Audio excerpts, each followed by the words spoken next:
Bueno, muy buenos días. Este domingo 13 de febrero. Buenos días a los hermanos que estamos aquí presentes, todos, y también a las personas que nos siguen a través de la transmisión. Fue muy grato para mí el día de ayer que visitamos la comunidad de Santiago en Matancitas, que una persona nos comentó que estaba siguiendo también las transmisiones. Entonces, gracias a Dios por eso. Parece que también hay otro joven que de repente nos escucha. Y quiero decirles pues que la obra ya el Señor la está bendiciendo y está prosperando el esfuerzo que se hace para compartir del Evangelio. De repente ayer tuvimos un poquito de incertidumbre porque mientras estábamos acomodando todas las cosas, pues llegó un imprevisto por ahí y creímos que nos iban a detener todo lo que estábamos haciendo. Gracias a Dios todo salió bien y pudimos llevar a cabo la actividad de enseñar con los niños y algunos adultos también. Señoras han estado tomando los estudios.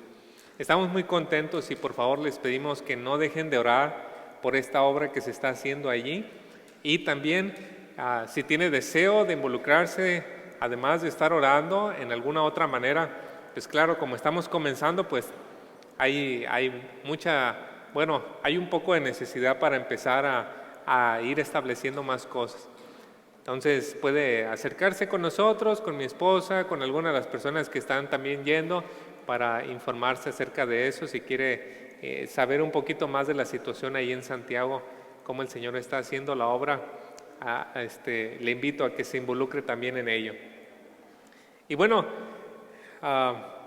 hoy vamos a iniciar con una nueva serie de predicaciones. Terminamos la semana pasada con el pasaje de Tito.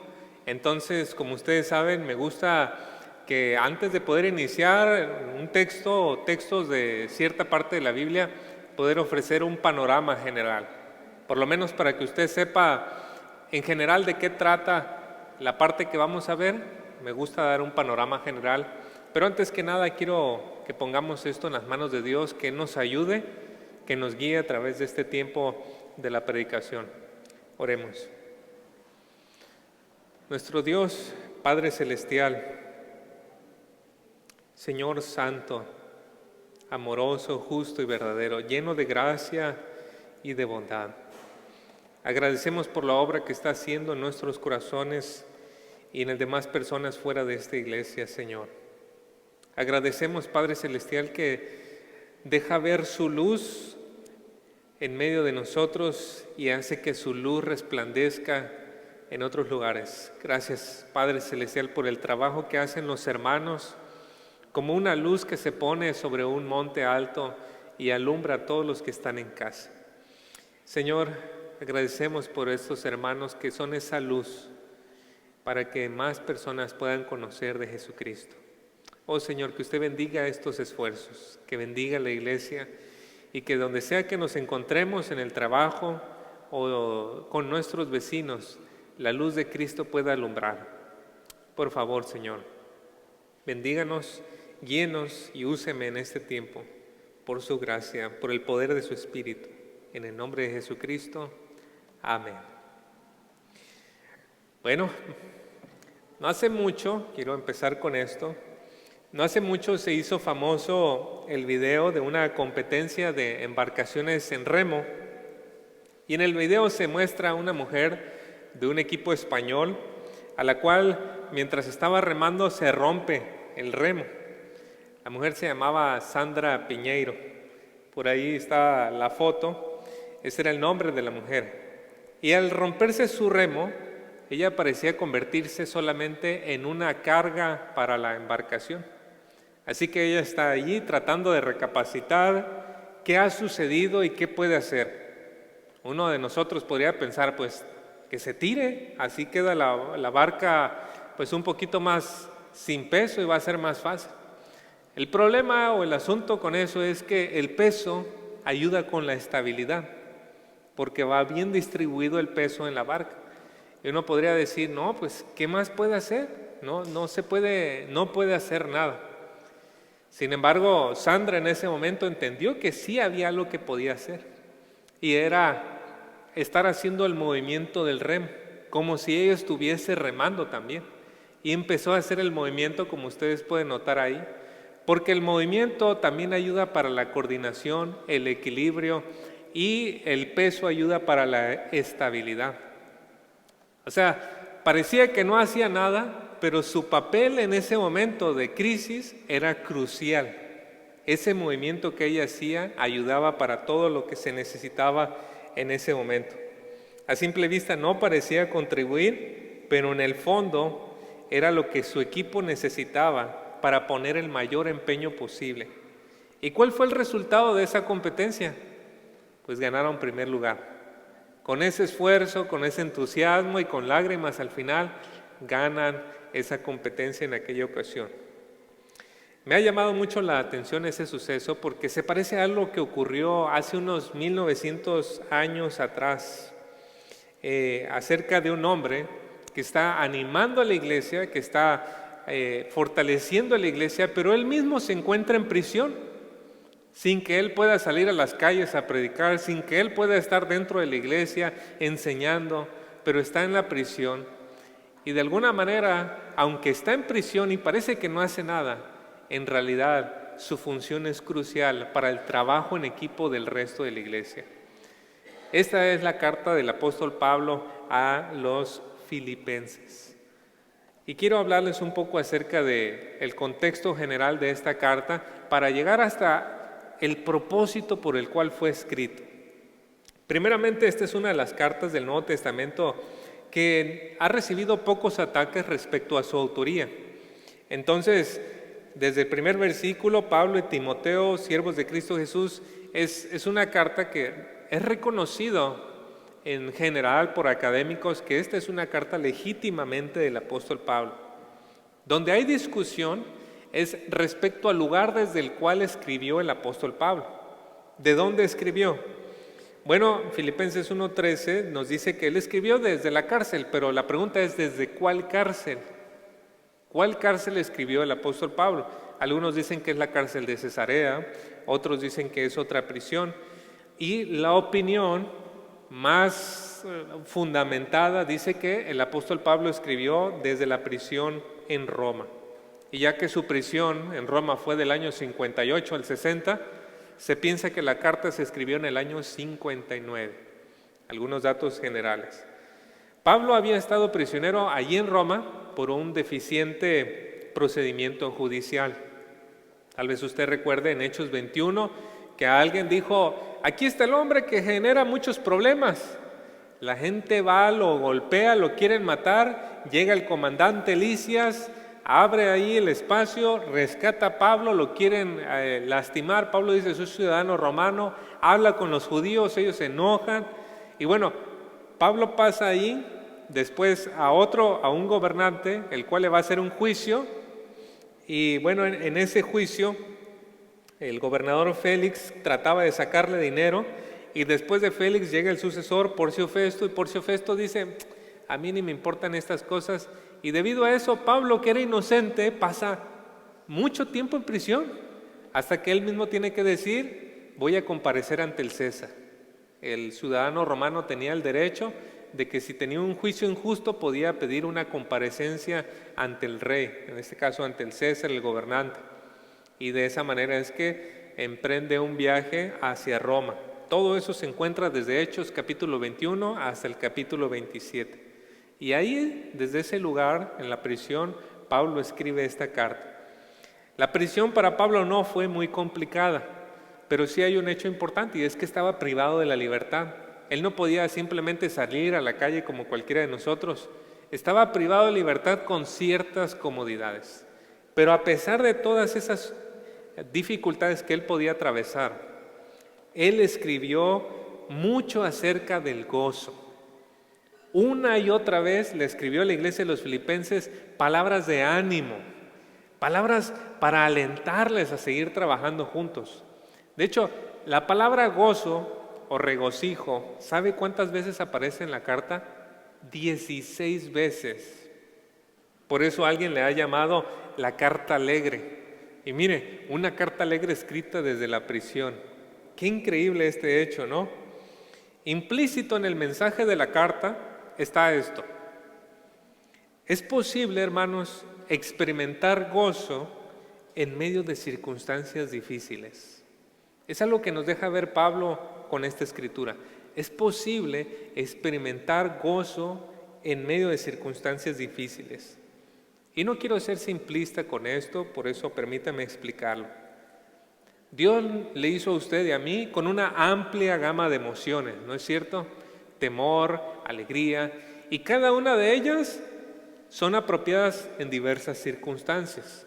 Por ejemplo, nuestro cuerpo responde de cierta manera frente al peligro. Si usted va manejando y un carro se le atraviesa, en su cerebro se liberan quién sabe qué tantas sustancias que hacen una reacción en su cuerpo para generar un tipo de adrenalina y ayudarle a pensar rápido y actuar. Por eso la gente dice, vi mi vida en un segundo. ¿Cómo es que vio su vida en un segundo? Pues todas sus facultades mentales fueron activadas en ese momento para reaccionar de la mejor manera posible.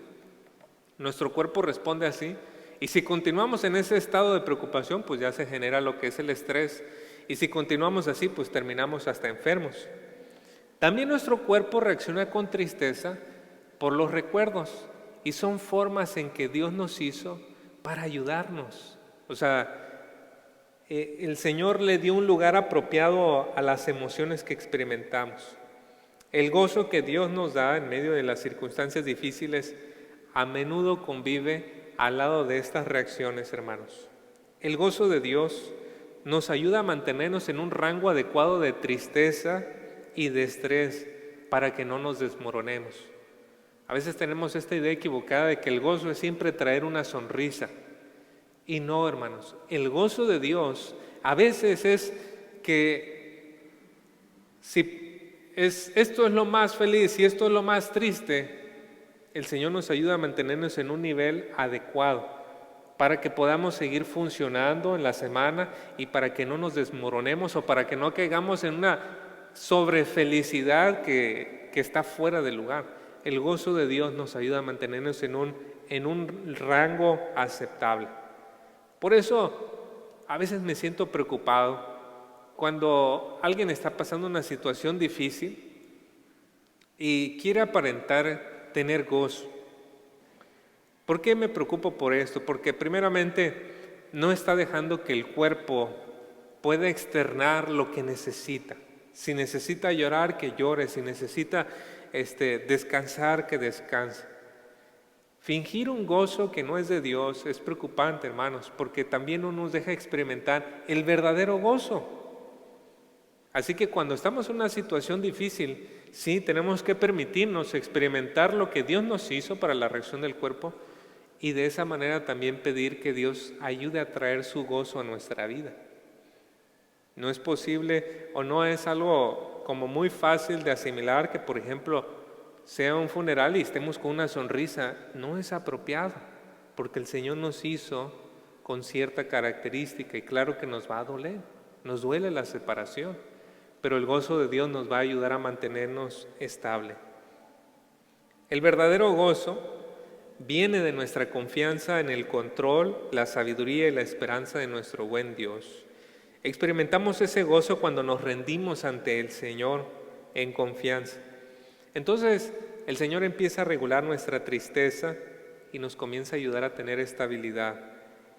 El Pablo, como vemos o como vamos a ver en la carta, él experimentaba el gozo del Espíritu Santo y por eso podía escribir en la cárcel una carta de ánimo, una carta gozosa. Ahora bien, la carta a los Filipenses no era solamente una carta de gozo, era una carta amistosa también. Esto se puede notar por el tono cálido. Mire, Filipenses 1, del 3 al 5, cómo nos dice: doy gracias a mi Dios siempre que me acuerdo de vosotros, orando siempre con gozo en cada una de mis oraciones por todos vosotros, por vuestra participación en el Evangelio desde el primer día hasta ahora. Al principio de la carta ya Pablo nos está diciendo, estoy contento orando por ustedes.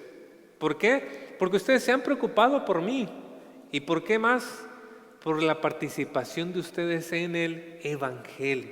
Cómo ustedes están involucrados Desde el primer día dice hasta ahora en el versículo 5. Es una carta amistosa. Pero también al final, capítulo 4, versículo 10,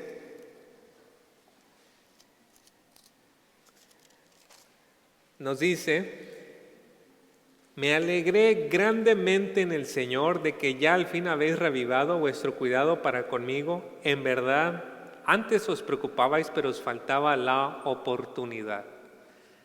O sea, otra vez contento Pablo, porque ellos están involucrados en esta obra.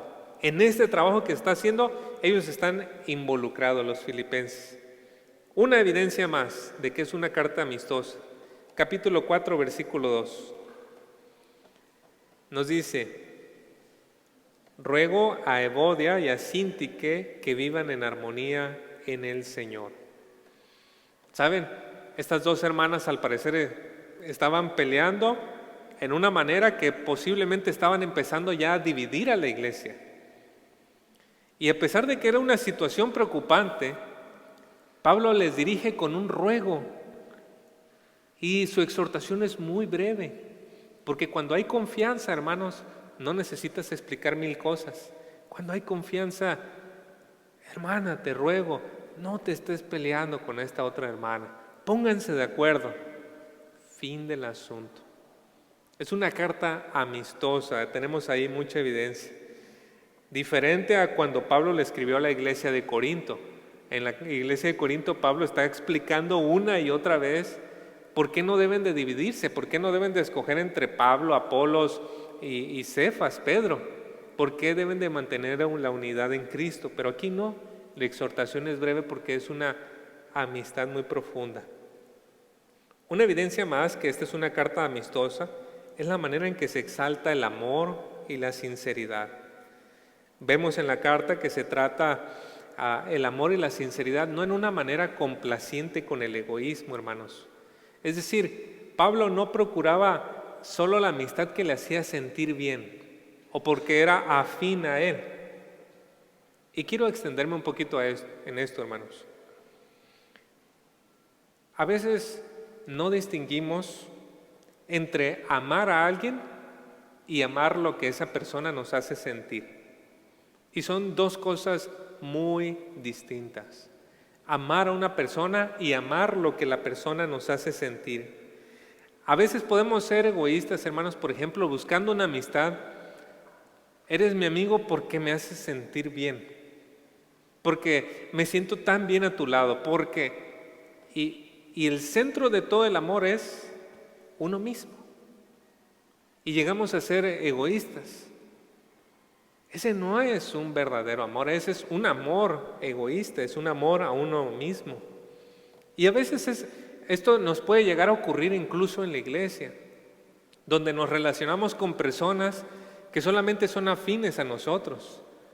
Mira, yo soy soltero, entonces me junto solamente con los solteros porque entre ellos nos entendemos bien. O estoy casado y solamente con los casados. O estoy casado y con hijos pequeños, con los que están casados y con hijos pequeños porque nos entendemos nuestras luchas, los desvelos, las ojeras, todo eso, ¿verdad? O estoy casado con hijos grandes, pues con alguien casado con hijos grandes porque entendemos y todo.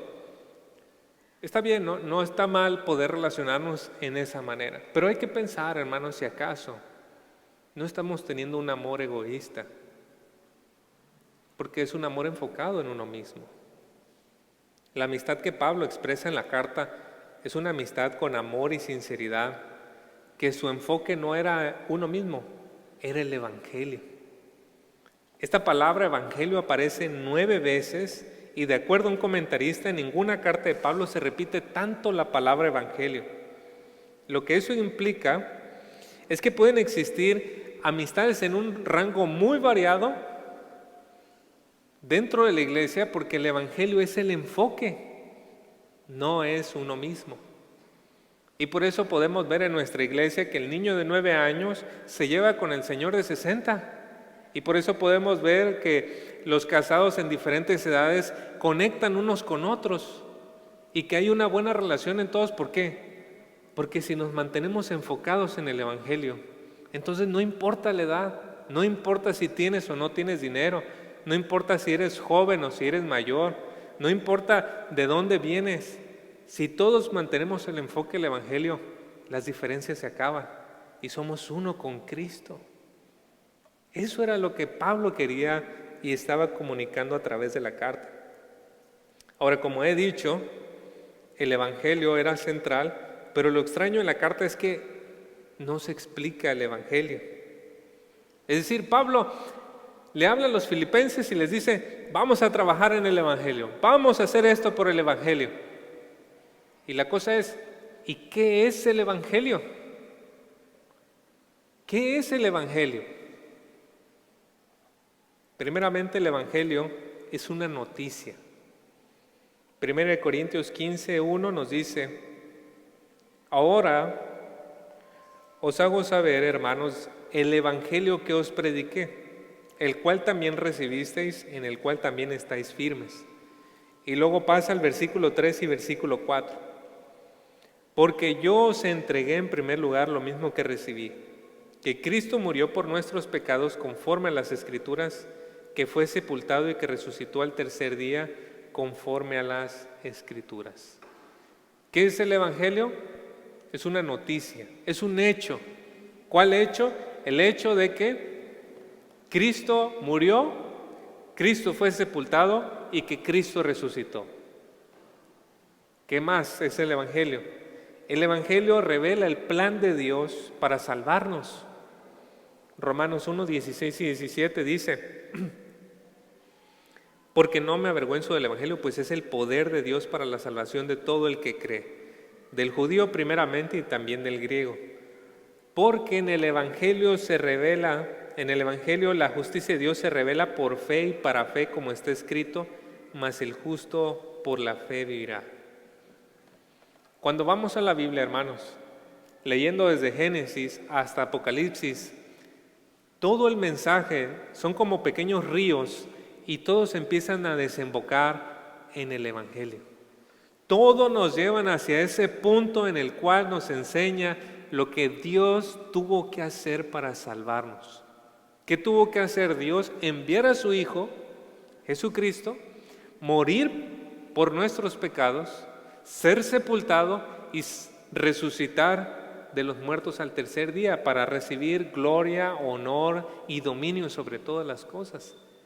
Ese es el Evangelio. Y si usted comienza en Génesis y Apocalipsis, todo apunta hacia allá, hacia el Evangelio. Y en tercer lugar, el Evangelio exige una respuesta de los que escuchan. Marcos 1, 14 y 15. Después de que Juan había sido encarcelado, Jesús vino a Galilea proclamando el Evangelio de Dios y diciendo, el tiempo se ha cumplido y el reino de Dios se ha acercado, arrepentíos y creed en el Evangelio. El Evangelio no es una noticia nomás que uno escucha. El Evangelio no solamente tiene un significado importante, el Evangelio también exige una respuesta de nosotros. ¿Nos vamos a arrepentir y creer en esa buena noticia o no lo vamos a hacer? Si nosotros decidimos que sí vamos a recibir esa buena noticia de que Cristo pagó por nuestros pecados, entonces el Evangelio es como una buena semilla que cae en nuestro corazón y en su tiempo da fruto. Primera de Tesalonicenses capítulo 1 del 5 al 7 nos dice, pues nuestro Evangelio no vino a vosotros solamente en palabras, sino también en poder y en el Espíritu Santo y con plena convicción, como sabéis qué clase de personas demostramos ser entre vosotros por amor a vosotros. Y vosotros vinisteis a ser imitadores de nosotros y del Señor, habiendo recibido la palabra en medio de mucha tribulación con el gozo del Espíritu Santo, de manera que llegasteis a ser un ejemplo para todos los creyentes en Macedonia y en Acaya. Ahí está una evidencia del poder de Dios, del Evangelio, en el corazón de los creyentes en Tesalónica. Ellos se habían convertido de las tinieblas a la luz, de los ídolos hacia el Dios verdadero, porque recibieron el Evangelio. Así que, ahora volviendo a la carta de Filipenses, cuando Pablo le escribía a los filipenses en este tono cálido de amor y sincero, él tenía en mente una amistad centrada en participar en el Evangelio. ¿En qué? En entenderlo, ¿sí? En poder comprender lo que dice, ¿sí? Y en enseñarlo, en hablar a otros de ese evangelio. Estas cosas son las que se señalan en el cuerpo de la carta y para eso tenemos diversos ejemplos. Pablo es un ejemplo, Cristo, Timoteo y Epafrodito. Son los 4 ejemplos que se dan en la carta de personas que viven y participan en una manera fuerte en el evangelio. Veamos el primero, Pablo, allí en Filipenses, ahora sí, volviendo, capítulo 1, versículos 12 al 14. Miren este hombre, cómo vivía el evangelio. Y quiero que sepáis, hermanos, que las circunstancias en que me he visto han redundado en el mayor progreso del evangelio, de tal manera que mis prisiones por la causa de Cristo se han hecho notorias en toda la guardia pretoriana y a todos los demás, y que la mayoría de los hermanos, confiando en el Señor por causa de mis prisiones, tienen mucho más valor para hablar la palabra de Dios sin temor. ¿Por qué estaba Pablo en la prisión? Por predicar el evangelio. ¿Y qué estaba sucediendo mientras él estaba en prisión? La gente se estaba convirtiendo, los soldados estaban conociendo a Cristo. ¿Y qué más estaba sucediendo? Pues increíblemente, en lugar de que la iglesia se desanimara, muchos se estaban animando diciendo, este hombre en verdad vive lo que enseña, está dispuesto a sufrir por el mensaje que lleva. Y se animaba la iglesia a seguir compartiendo el evangelio. Espero que nos llegara a suceder así también en la iglesia. Si algún día me llegan a llevar al cerezo, hermanos, que la iglesia se fortalezca en el evangelio. Claro, entrando al cerezo por buenas razones, ¿verdad? No por malas razones, pero por el evangelio. Un hombre comprometido con el evangelio, Pablo. Alguien que encarna el evangelio, Cristo. Miren, Filipenses 2, del 5 al 8, más adelantito. Haya pues en vosotros esta actitud que hubo también en Cristo Jesús, el cual, aunque existía en forma de Dios, no consideró el ser igual a Dios como algo a que aferrarse, sino que se despojó a sí mismo tomando forma de siervo, haciéndose semejante a los hombres, y hallándose en forma de hombre, se humilló a sí mismo, haciéndose obediente hasta la muerte y muerte de cruz. Si hubo alguien que encarnó el evangelio, fue Cristo. Vivió, padeció, sufrió el rechazo por hablar la palabra de Dios, fue crucificado por decir que Él era el Mesías. Estuvo dispuesto a todo ello en una vida humilde, sacrificial por las personas. Ese es el segundo ejemplo, el ejemplo de Cristo. Tenemos Pablo, Cristo, tenemos el ejemplo de Timoteo también en la carta, capítulo 2, versículos 19 al 23 nos dice: mas espero en el Señor Jesús enviaros pronto a Timoteo, a fin de que yo sea alentado al saber de vuestra condición. Pues a nadie más tengo del mismo sentir mío y que esté sinceramente interesado en vuestro bienestar. Porque todos buscan sus propios intereses, no los de Cristo Jesús. Pero vosotros conocéis sus aprobados méritos, que sirvió conmigo en la preparación del evangelio como un hijo sirve a su padre. Por tanto, a este espero enviarlo inmediatamente, tan pronto vea cómo van las cosas conmigo. Ahí está Pablo diciendo de Timoteo, este sirve con sinceridad como un hijo. Ahí está, entregado, haciendo, y todo por el bien de ustedes. Cuando las condiciones son favorables para los misioneros o los pastores, pues mucha gente dice, no, yo quiero ser misionero, quiero ser pastor, porque mira, yo veo que le va bien, yo veo que está disfrutando, que tiene calma, que tiene esto y lo otro. Pero cuando las condiciones son muy desfavorables, pobreza, necesidad, privación, Muchos dicen, gracias, queremos que uno nada más esté, o está bien nada más contigo y te apoyamos. Pablo estaba en prisión y aún así Timoteo decía, yo estoy ahí, voy a ayudar, voy a apoyar, voy a ser las manos, los ojos, el ayudante de Pablo fuera de la prisión. Él estaba comprometido. Pero también tenemos un cuarto ejemplo, el de Epafrodito, capítulo 2, versículo 25 al 27. Pero creí necesario enviaros a Epafrodito, mi hermano, colaborador y compañero de milicia, un soldado, pues, quien también es vuestro mensajero y servidor para mis necesidades, porque él os añoraba a todos vosotros y estaba angustiado porque habíais oído que se había enfermado. Pues en verdad estuvo enfermo, a punto de morir, pero Dios tuvo misericordia de él, y no solo de él, sino también de mí, para que yo no tuviera tristeza sobre tristeza.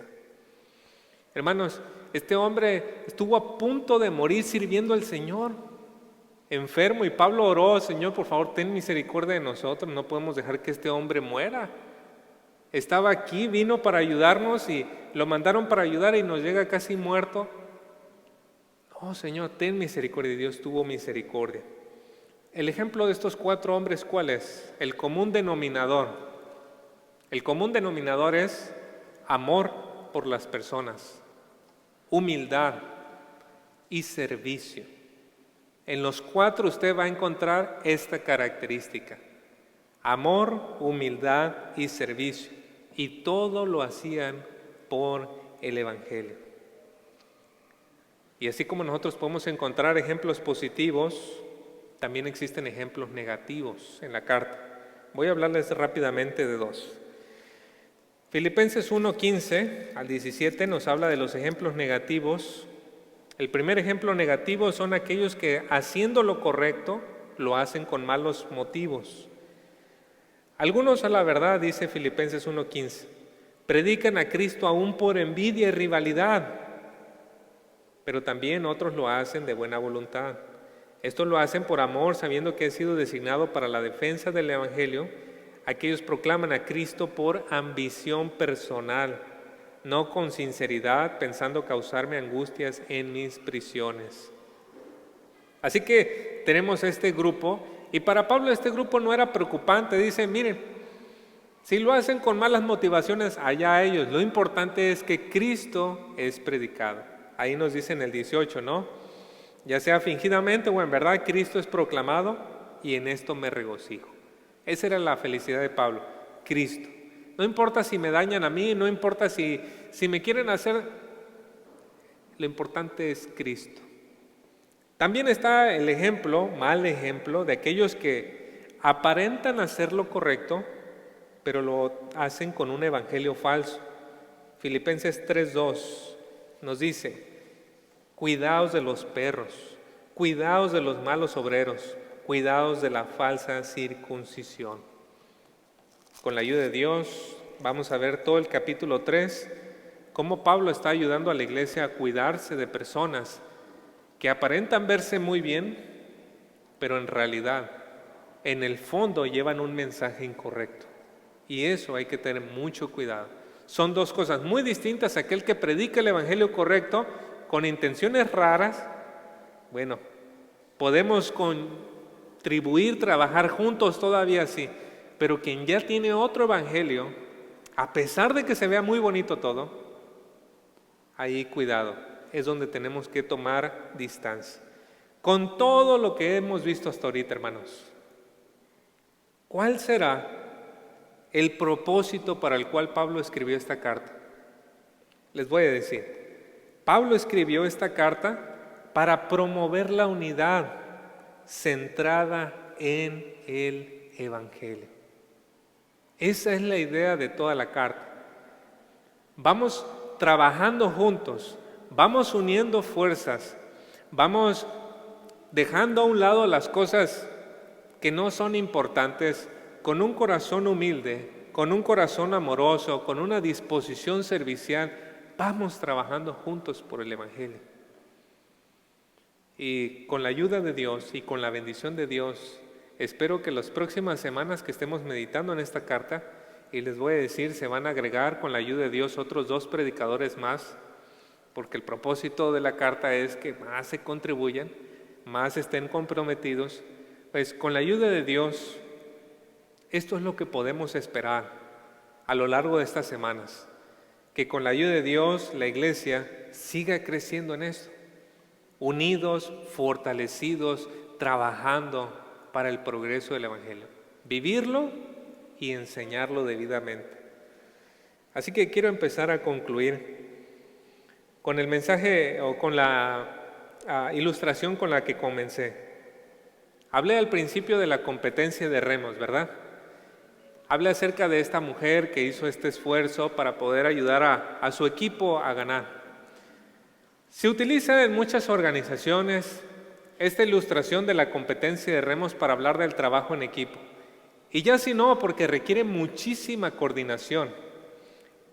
Entre las competencias existe la que es la trainera, que es esta embarcación que lleva una tripulación de 13 remeros y un patrón. El patrón lleva como un remo en la parte de atrás para ayudar a dar dirección y también le da, pero el patrón es básicamente el que está dando ánimo, mostrando o poniendo el ritmo, diciendo, dele y aquí más rápido, acá más lento y esto y lo otro, y va avanzando la embarcación hacia la dirección que el patrón sabe dónde debe de estar. Todos los demás están igual, trabajando y trabajando. Todos tienen que hacer algo. Pero ¿qué sucede, hermanos, si uno de los remeros decide, como que ya me cansé, y dice, voy a soltar tantito los brazos y voy a dejar poquito al remo? ¿Qué sucede con la embarcación? Va a empezar a dar vueltas, ¿no? O los del otro lado van a tener que echarle más. ¿Para qué? Para compensar pues la carencia que éste está teniendo. ¿Y qué pasa si no es uno, sino 2 o 3? ¿O qué pasa si el de que le va remando le dice, oye, te cuento un chiste? O un chisme, ¿verdad? Te cuento un chisme de lo que pasó. A ver, ¿qué me quieres decir? Y distrae al compañero de al lado que está remando. Igual se va a afectar. ¿O qué tal si uno de los remeros dice, ya me cansé? ¿Saben qué? Voy a ser el patrón ahora. El otro dice, ¿y por qué tú? ¿Por qué no yo? Y se levantan 2 y 3. Entonces hay 4 patrones y están diciendo, no, tú vele dando y tú acá y tú allá. Se pierde completamente la dirección.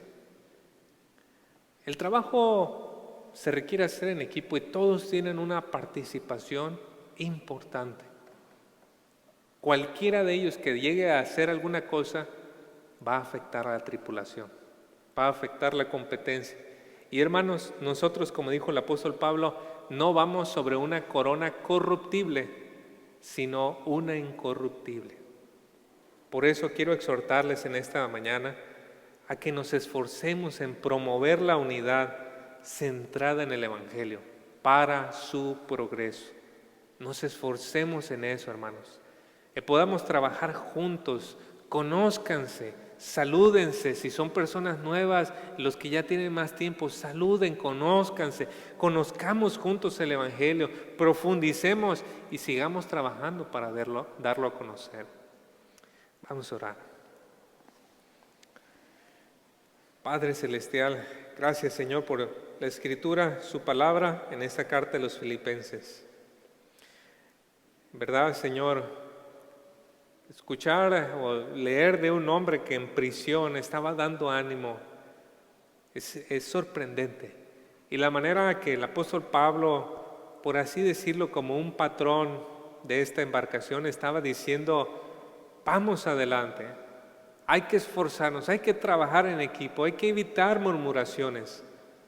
Oh Señor, ayúdenos también a nosotros a escuchar no la voz del pastor precisamente, pero la voz de Cristo, y que Él nos ponga el ritmo y que Él nos diga adelante. Sea usted, Señor Jesucristo, el que es el príncipe de los pastores, quien nos dirija a lo largo de estas semanas para que podamos juntos trabajar con humildad, con servicio, con amor por su causa. Gracias, Señor. En el nombre de Cristo Jesús. Amén. El Señor les bendiga.